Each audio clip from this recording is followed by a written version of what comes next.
নমস্কাৰ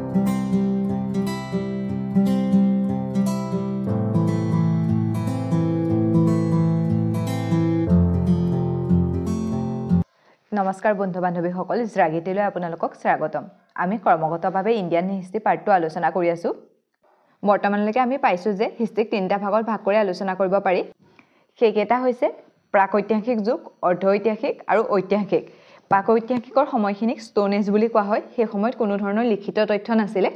আৰু ষ্টোন এজক তিনিটা ভাগত ভাগ কৰা হৈছে। সেইকেইটা হৈছে আদিপ্ৰস্ত, মধ্যপ্ৰস্ত আৰু নৱপ্ৰস্ত। আদিপ্ৰস্ত যুগত মানুহ অঘৰী আছিল বা আদি মানৱ আছিল। তেওঁলোকে মধ্যপ্ৰদেশৰ নৰ্মদা নদীৰ পাৰত ভীমবেদ চিত্ৰ অংকন কৰিছিলে এনেধৰণে। মধ্যপ্ৰস্ত যুগত মানুহ মৰাৰ পাছত জ্বলাই দিয়া বা পুতি থৈছিলে আৰু নৱপ্ৰস্ত যুগত মানুহে অস্থায়ীভাৱে বাসস্থান সাজিছিলে আৰু খেতি কৰিবলৈ আৰম্ভ কৰিছিলে। তাৰ পাছত আহিলে অৰ্ধ-ঐতিহাসিক। অৰ্ধ-ঐতিহাসিকৰ সময়খিনিত বিশেষকৈ হিন্দু সভ্যতাৰ সময়খিনিৰ কথা ক'ব পাৰি। এই সময়ত লিখিত তথ্য আছিলে কিন্তু সেইখিনি পঢ়িব পৰা নাযায়। তাৰ পাছত আহিলে বৈদিক যুগ। বৈদিক যুগক দুটা ভাগত ভাগ কৰা হয়, ঋগবৈদিক আৰু উত্তৰ বৈদিক যুগ। ঐতিহাসিক যুগকো আমি তিনিটা ভাগত ভাগ কৰি আলোচনা কৰিব পাৰোঁ। সেইকেইটা হৈছে প্ৰাচীন যুগ, মধ্যকালীন আৰু আধুনিক। এতিয়া আমি প্ৰাচীন যুগৰ সময়খিনি আলোচনা কৰি আছোঁ। তাত আমি বিশেষকৈ মহাজনপদৰ কথা আলোচনা কৰি আছিলোঁ। সকলোতকৈ শক্তিশালী মহাজনপদ আছিলে মগধ মহাজনপদ আৰু সেই মগধত 7টা বংশই শাসন কৰিছিলে। সেইকেইটা হৈছে হৰিয়ং বংশ, শিশুনাগ বংশ, নন্দ বংশ, মৌৰ্য বংশ, শুংগ বংশ, কৰ্ণ বংশ আৰু সাতবাহন বংশ। মৌৰ্য বংশৰ আগৰ সময়খিনিত দুবাৰ বিদেশী আক্ৰমণকাৰীয়ে ভাৰত আক্ৰমণ কৰিছিলে। সেইকেইজন হৈছে হেৰিয়াছ প্ৰথম আৰু চিকন্দৰ। হেৰিয়াছ প্ৰথমেই ফাৰ্ষ্ট বিদেশী আক্ৰমণকাৰী আছিলে। তাৰপাছত মৌৰ্য বংশৰ সময়ত চিকন্দৰৰ এজন সেনাপতি চেকুলাছ নিকেতনে ভাৰত আক্ৰমণ কৰিছিলে। গুপ্ত বংশৰ পাছৰ পৰা 4টা বিদেশী শক্তিয়ে আক্ৰমণ কৰিছিলে। সেইকেইটাক ISPK বুলি ক'ব পাৰোঁ, অৰ্থাৎ ইণ্ডো গ্ৰীক, চক শাসকসকল আৰু পল্লৱসকল, কুষাণসকল। এই কুষাণসকলৰ শ্ৰেষ্ঠ ৰজা আছিলে কনিষ্ক আৰু তেওঁলোকৰ সামন্ত আছিলে গুপ্তসকল। কুষাণ বংশৰ কনিষ্কৰ পাছত তেওঁলোকৰ শ্ৰেষ্ঠ কোনো নথকাত তেওঁলোকৰ সামন্ত গুপ্তসকল শক্তিশালী হৈ উঠে। শ্ৰীগুপ্তই গুপ্ত সাম্ৰাজ্য প্ৰতিষ্ঠা কৰে। গুপ্ত বংশৰ শেষৰ ৰজা আছিলে বিষ্ণুগুপ্ত। তেওঁৰ সময়ত মিহিৰখোলা নামৰ এজন হুন সেনাপতিয়ে আক্ৰমণ কৰে আৰু গুপ্তৰ লোকসকল মানে চেদেলি ভেদেলি হৈ যায় আৰু তেওঁলোকৰ সামন্ত আছিলে বৰ্ধক বংশৰ ৰজাসকল আৰু তেওঁলোকৰে পুষ্যভূতি বৰ্ধন বংশ প্ৰতিষ্ঠা কৰিছিলে আৰু সেই বংশৰ শেষৰ ৰজা আছিলে হৰ্ষবৰ্ধন। তেওঁ অবিবাহিত আছিল কাৰণে বৰ্ধক বংশ এইখিনিতে শেষ হয় আৰু তাৰ পাছৰ পৰাই ভাৰতত মুছলমান আক্ৰমণকাৰীৰ আক্ৰমণ হৈছিলে। এতিয়ালৈকে আমি প্ৰাচীন ভাৰতৰ উত্তৰ ভাৰতৰ যিবিলাক ৰাজ্য আৰু ৰাজবংশ আছিলে সেইবিলাকৰ বিষয়ে আলোচনা কৰিলোঁ। এতিয়া আমি আলোচনা কৰিম সেই সময়ত দক্ষিণ ভাৰতৰ যিবিলাক ৰাজবংশ আছিলে বা দক্ষিণ ভাৰতত কি হৈছিলে সেইবিলাকৰ বিষয়ে আলোচনা কৰিম। সেই সময়খিনিক বিশেষকৈ সংগম কাল বুলি কোৱা হয়। তাত 3টা ৰাজবংশই শাসন কৰিছিলে। সেইকেইটা হৈছে চেৰ, চুল আৰু পাণ্ড্য বংশ। এতিয়া আমি সেইবিলাকৰ বিষয়ে আলোচনা কৰিম। দক্ষিণ ভাৰতৰ ৰাজ্য আৰু ৰাজ পৰিয়ালবিলাক। ফাৰ্ষ্ট আমি সংগম কালৰ বিষয়ে আলোচনা কৰি লওঁ। 100 পৰা 250 AD লৈকে সেই সময়খিনিক সংগম কাল বুলি কোৱা হয়। আমি যেতিয়া মহম্মদ বিন তুগলকৰ কথা পঢ়িম তেতিয়াও আমি সংগম বংশ বুলি এটা বংশ পঢ়িম। সেই বংশটোত ৰাজা কৃষ্ণদেৱৰায় আহিব। এইটো সংগম কাল আৰু সেইটো সংগম বংশ। যেতিয়া আমি বংশটো পঢ়িম তেতিয়া ডিটেইলছত গম পাম। সেইটো আপোনালোকে কনফিউজ নকৰিব দেই। তেতিয়া এইটো এটা সংগম কাল বেলেগে আৰু সংগম বংশটো বেলেগ। সেইটো মহম্মদ বিন তুগলকৰ সময়ত, ইয়াৰ পৰা বহুত বছৰৰ পাছত। এতিয়া আমি আহোঁ সংগম কাললৈ। সংগম কালৰ সময়খিনি 100 ADৰ পৰা 250 AD লৈকে। এই সময়খিনিক সংগম কাল বুলি এইকাৰণে কোৱা হয়। সেই সময়খিনিত দক্ষিণ ভাৰতত ৰাজ পৃষ্ঠপোষকতাত যি তামিল কবি সন্মিলন অনুষ্ঠিত হৈছিল তাকে সংগম কাল বোলে আৰু সেই যুগত যিবিলাক সাহিত্য ৰচনা হৈছিলে সেইবিলাকক সংগম সাহিত্য বোলা হয়। এই সন্মিলনবিলাকত কি কৰা হয়, সেই সময়ত যিখিনি তাত ৰাজবংশ আছিলে বা ৰজা আছিলে তেওঁলোকৰ গুণগান কৰা হয় আৰু সেই গুণগান কৰা লোকসকলক চৰণ বুলি কোৱা হয়। এই সংগম সাহিত্যবোৰ বৰ্ণনাত্মক আৰু নীতি শিক্ষামূলক আছিলে। এতিয়া মানে সংগম যে কৈছোঁ কেনেকুৱা ধৰণৰ, আমি যেতিয়া উত্তৰ ভাৰতৰ সময়খিনি পঢ়িছিলোঁ তেতিয়া তাত আমি পঢ়িছিলোঁ নাই বৌদ্ধ সংগীতি। 4খন যেনেকৈ বৌদ্ধ সংগীতি হৈছিলে তেনেকৈ তাত মানে কিছুমান সমিতি বা সন্মিলন হৈছিলে। যিবোৰ কবি সন্মিলন আছিলে তাত ৰজাৰ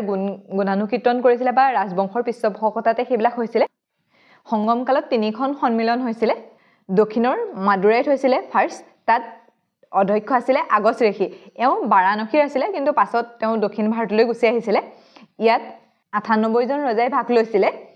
বৰ্তমান জলমগ্ন যিকেইখন কবি সন্মিলন হ'ব সেইকেইখন তামিলনাডুতে বৰ্তমানৰ তামিলনাডুতে হৈছিলে এতিয়া বৰ্তমান সময়ত যোনখন দক্ষিণ মাদুৰাই বুলি কয় সেইখন সাগৰত মানে সোমাই গ'ল আৰু জলমগ্ন হৈ গ'ল ঠিক আছে এই কাৰণে ইয়াৰ বিশেষ তথ্য পোৱা নাযায় তাৰ পাছত হৈছিলে কপাটপুৰমত ইয়াৰ অধ্যক্ষ হৈছিলে তোলকাপিয়ম আৰু তেওঁ তোলকাপিয়ৰ নামৰ এখন গ্ৰন্থ লিখিছিলে যিখন তামিল ভাষাৰ ব্যাকৰণ হয় আৰু এই সন্মিলনত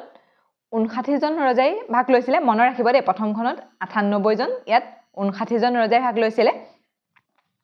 মাত্ৰ এই সন্মিলনখনতহে কি ৰচনা হৈছিল সেই বিষয়ে পোৱা যায় বাকি যি দুখন হৈছে সেইকেইখনৰ একো পোৱা নাযায় মানে প্ৰথমখনটো জলমগ্নই হৈ গ'ল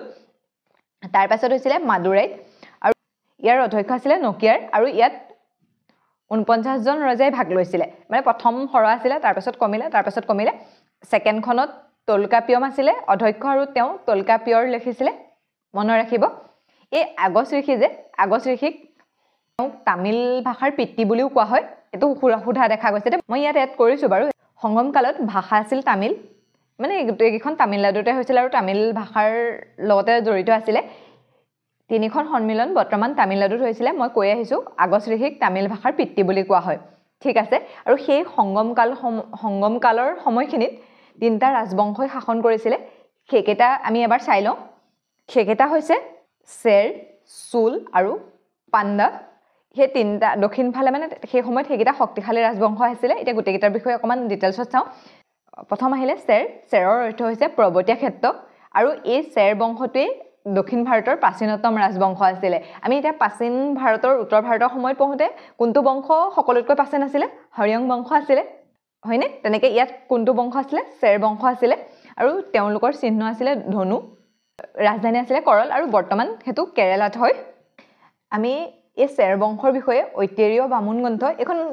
কোনখন বেদৰ বামুণ গ্ৰন্থ আছিল বাৰু মনত আছে নে এখন ঋগবেদৰ বামুণ গ্ৰন্থ আছিল এই বামুণ গ্ৰন্থ ঐতিহ্য বামুণ গ্ৰন্থত চেৰাপদ বুলি উল্লেখ আছে আৰু অশোকৰ সেকেন্ড শিলালিপি আমি পঢ়িছিলো অশোক পঢ়োতে সেকেন্ড শিলালিপিত কেৰল পুত্ৰ বুলি উল্লেখ আছে তাত চেৰ বুলি উল্লেখ নাই আমি পঢ়িছিলো ন সেকেন্ড শিলালিপিটোত এই চেৰ বংশটোৰ বিষয়ে উল্লেখ নাই তেওঁলোকৰ দুটা বন্দৰ আছিল যৰ পৰা তেওঁলোকে ব্যৱসায় বাণিজ্য কৰিব পাৰিছিল সেইকেইটা হৈছে মুগেছ আৰু বন্দৰখেৰ ঠিক আছে তেওঁলোকৰ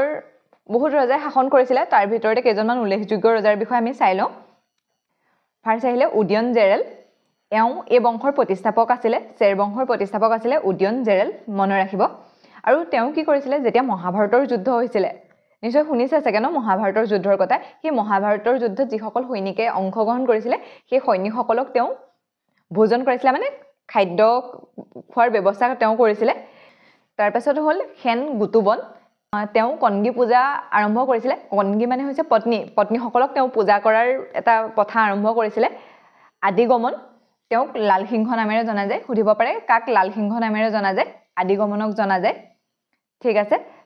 তাৰ পাছত এটা অন্যতম বংশ হৈছে পানবংশ এই পানবংশৰ ৰাজধানী আছিল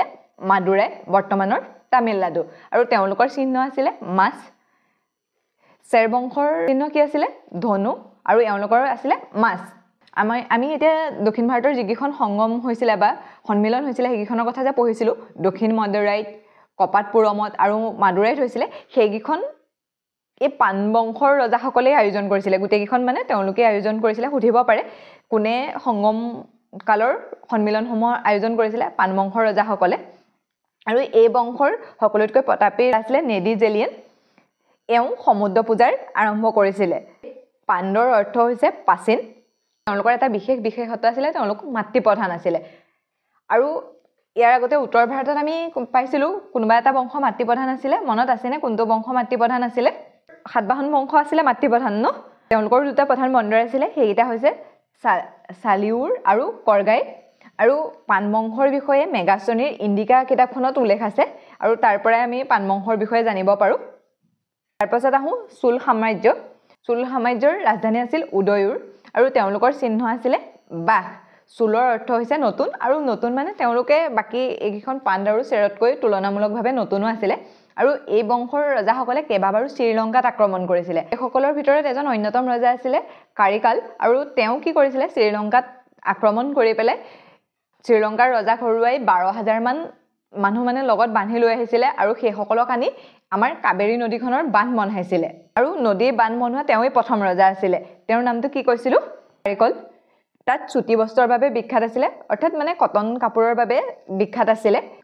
চুল বংশৰ বিষয়ে আমি পাণিনিৰ অষ্ট অধ্যায়ত উল্লেখ পাওঁ মাজতে চুল বংশটো মানে নাইকিয়া হৈ ইয়াৰ পাছত মানে ক্ৰমান্বয়ে চুল বংশটো নাইকিয়া হৈ যায় তেওঁলোকে সামন্ত হিচাপে বহুত দিন থাকিলে 400 বছৰমান সামন্ত হিচাপে থাকিলে ইয়াৰ পাছত আমি আকৌ 400 বছৰ মানৰ পাছত আকৌ চুল বংশ পঢ়িম সেই চুল বংশই থাকি মানে সামন্ত হিচাপে থাকি আকৌ ৰাজবংশৰ প্ৰতিষ্ঠা কৰিছিলে চুল বংশৰ প্ৰধান বন্দৰ আছিলে পোহাৰা আৰু উৰায়ুৰ এই সংগম কালৰ সময়ত সকলোতকৈ ডাঙৰ কথাটো আছিলে তেওঁলোকৰ মাজত জাতি ভেদ উচ্চ নিচ্চ এইবিলাক নাছিলে মাত্ৰ তেওঁলোকক ধনী আৰু দুখীয়া হিচাপেহে বিচাৰ কৰা হৈছিলে সংগম কালৰ সময়ৰ ৰাজবংশকেইটা প্ৰথমতে হিন্দু ধৰ্মই মানিছিলে আৰু তেওঁলোকে মুৰ্গন দেৱতা আৰু কাৰ্তিকক পূজা কৰিছিলে শেষলৈ ক্ৰমান্বয়ে জৈন ধৰ্ম আৰু বৌদ্ধ ধৰ্মৰো কিছু প্ৰভাৱ পৰিছিল কিন্তু পাছত আকৌ হিন্দু ধৰ্মই তেওঁলোকে গ্ৰহণ কৰিছিলে তিৰুকুৰালক তামিল সাহিত্যৰ বাইবেল বুলি কোৱা হয় এইটো মনত ৰাখিব দক্ষিণ ভাৰতত ৰচনা হোৱা কেইখনমান গ্ৰন্থ হৈছে জীৱক চিন্তামণি শিলাপাদিকাৰম এইখন জৈন ধৰ্মৰ লগত সম্পৰ্কিত আৰু মণি মেখল বৌদ্ধ ধৰ্মৰ লগত সম্পৰ্কিত এই শিলাপাদিকৰণখনৰ এটা কাহিনী আছে যিটো নুপুৰৰ লগত জড়িত অৰ্থাৎ পায়েলৰ লগত জড়িত কাহিনীটো এনেকুৱা হৈছে মদুৰাইত সেই সময়ত কৌবলম নামৰ এজন লোক আছিলে আৰু তেওঁৰ পত্নীৰ নাম আছিলে কনগী তেওঁলোকৰ কি হয় সেই কৌবলমে এবাৰ এগৰাকী নৃত্য কৰা মহিলাৰ প্ৰেমত পৰিছিলে যিগৰাকীৰ নাম আছিলে মাধৱী কৌবলম আৰু কনগী বিবাহিত আছিলে কিন্তু তাৰ পাছতে তেওঁ মাধৱী নামৰ এগৰাকী নৃত্য কৰা মহিলাৰ লগত প্ৰেমত পৰিছিলে প্ৰথম অৱস্থাত তেওঁলোক মানে ভাল ব্যৱসায়ী চলি আছিলে আৰু সেই মাধৱীয়ে তেওঁৰ পৰা পইচা পাতি নি লাষ্টত মানে যেতিয়া তেওঁ নি শেষ হ'ল ন মাধৱীয়ে তেওঁক এৰি দিলে মানে এই কৌবলমে ফাৰ্ষ্ট আত্মহত্যা কৰিবলৈ গৈছিলে তেতিয়া তেওঁৰ পত্নীয়ে বুজালে যে যি হ'ল আৰু আমি আকৌ পুনৰ লাইফটো ষ্টাৰ্ট কৰোঁ কিন্তু তেতিয়ালৈ মানে তেওঁ পুৰা কোঙা হৈ গৈছিলে আৰু মানে পইচা পাতি নাইকিয়া হৈ গৈছিলে আৰু তেওঁলোকে দুইজনে মিলি যেনে চলি আছিলে তাৰপিছত এটা সময়ত মানে তেওঁলোকৰ হাতত পইচা নথকাত এই কৌবলমৰ পত্নীয়ে তেওঁৰ এপাত পাৱেল মানে ভৰিত পিন্ধা পাৱেল বিকিবলৈকে দি দিছিলে যে এপাতকে বিকা আৰু আমাৰ অলপ পইচা আহিব তেনেকৈ তেওঁ কৌবলমে বজাৰত বিকিবলৈ নিছিলে বিকিবলৈ নিওঁতে সেই সময়ত সেই মদুৰাইৰ ৰাণীৰো এপাত পাৱেল হেৰাইছিলে আৰু সেই চিপাহী চন্দৰীখিনিয়ে তেওঁক পাই পেলাই মানে ৰাজসভালৈ লৈ গ'ল আৰু সেই পায়েলপাত ৰাণীৰ পায়েলপাতৰ সৈতে দেখিবলৈ সম্পূৰ্ণ একে আছিলে সেইকাৰণে ৰাণীয়ে কৌবলমক ফাঁচি দি দিলে তাকে দেখি মানে কনগীৰ বহুত দুখ লাগিলে তেওঁতো প্ৰথম অৱস্থাত সেই মাধৱীৰ লগত প্ৰেম হ'ল তেতিয়া সেই তেনেকৈ হ'ল আকৌ ভাল হৈছিলেহে তাৰপাছত তেওঁক ফাঁচি দি দিয়া হ'ল আৰু নিজে আত্মহত্যা কৰিলে আৰু তেতিয়া সাও দিলে যে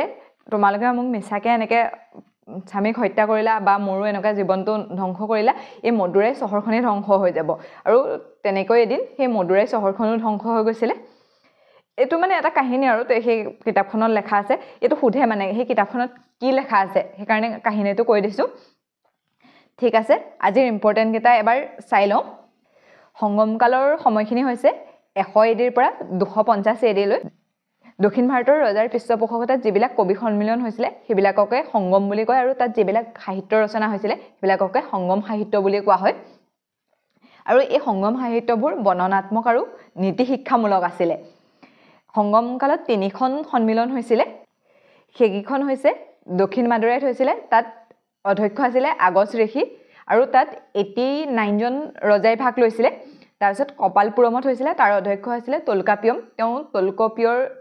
তলকাপিয় নামৰ এখন কিতাপ ৰচনা কৰিছিলে যিখন তামিল ভাষাৰ ব্যাকৰণ বুলি কোৱা হয় তাত 59জন ৰজাই ভাগ লৈছিলে তাৰ পাছত হৈছিলে মদুৰাইত আৰু তাৰ অধ্যক্ষ আছিলে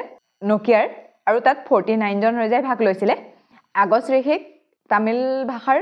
পিতি বা ফাদাৰ বুলি কোৱা হয় আৰু সংগম কালৰ ভাষা আছিলে তামিল সেই সময়ত 3টা প্ৰধান বংশই শাসন কৰিছিলে তাত সেইকেইটা হৈছে চেৰৰ অৰ্থ হৈছে পৰ্বতীয়া ক্ষেত্ৰ আৰু এই চেৰ বংশই সকলোতকৈ প্ৰাচীন বংশ আছিলে তেওঁলোকৰ চিহ্ন আছিলে ধনু আৰু ৰাজধানী আছিলে কৰল বৰ্তমানৰ কেৰেলা এই চেৰ বংশৰ বিষয়ে এখন ব্ৰাহ্মণ গ্ৰন্থ ঐত্তেৰীত পোৱা যায় তাত চেৰাপদ বুলি উল্লেখ আছে আৰু অশোকৰ ছেকেণ্ড শিলালিপিখনত কেৰলপুত্ৰ বুলি উল্লেখ আছে এই বংশৰ প্ৰতিষ্ঠাপক ৰজা আছিলে উদয়ন জেৰেল আৰু তেওঁ মহাভাৰতৰ যুদ্ধৰ সৈনিকসকলক খানা খুৱাইছিলে আদিগমনক লালসিংহ নামেৰে জনা যায় পান বংশ আৰু তেওঁলোকৰ ৰাজধানী আছিলে মদুৰাই বৰ্তমান তামিলনাডুত তেওঁলোকৰ চিহ্ন আছিলে মাছ তেওঁলোকৰ নেতৃত্বতে তিনিখন সন্মিলন হৈছিলে আৰু এই বংশৰ সকলোতকৈ শক্তিশালী ৰজাজন আছিলে